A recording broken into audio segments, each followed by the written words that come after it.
I saw an interview with a Turkish boy and the presenter.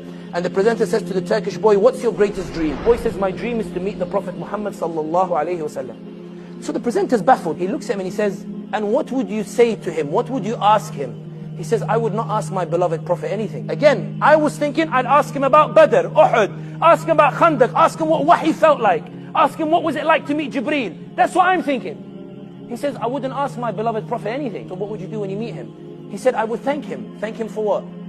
I would thank him that when his society turned on him and he could have given up the message, he chose not to do so and he kept going.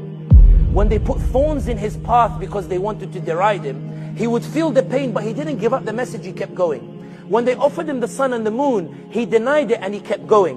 When 13 years of da'wah, they boycotted him. He lost Abu Talib, his protection, he kept going. He lost Khadija, radiallahu anha, she dies, he kept going. And the more they kept pressuring him for no other reason, they said, La ilaha illallah. If he had given it up, he would have been back the golden boy of Quraysh. He refused to give it up. Then he got kicked out of Mecca. He says, Wallahi, you are the dearest land to me, and I would never have left you if your people had not kicked me out. He was heartbroken, but he left. In Badr, he's fighting his family. He's fighting his family members.